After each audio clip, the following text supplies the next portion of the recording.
2023 TK CHILE FYAH chincha aboys rangu ndiri kunzwa chincha. We follow them, follow them, follow them. Pandakanakirwa ndakaita follow them. And we copy them, copy them, copy them. Kana wanakirwa chingocha. Akuna wakatondi inspire. Wapana wechidiki ndichato wa inspire. Mangwana ndonga ndachimtani. Nekuti sando tawa kupiwa ne matani. Akuna wakatondi inspire. Wapana wechidiki ndichato wa inspire. Mangwana ndonga ndachimtani. Nekuti sando tawa kupiwa ne matani. Kinzo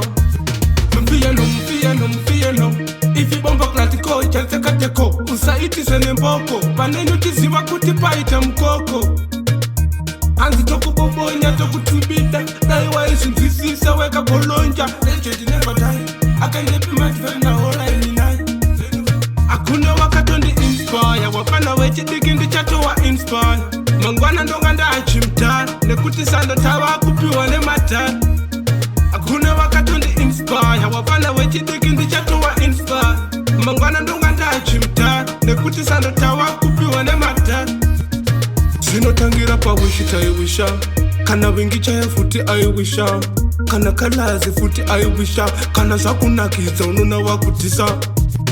Follow them, follow them, follow them. Pandakanakirwa ndakaita follow them. And we copy them, copy them, copy them. Kana wanakirwa chingota. Kuna wakatondi inspire. Wapana wechidiki ndichato wa inspire. Mangwana ndonga ndachimtani. Nekuti sando tawa kupiwa ne matani. Kuna wakatondi inspire. Wapana wechidiki ndichato wa inspire. Mangwana ndonga ndachimtani. Nekuti sando tawa kupiwa ne matani. Kinzo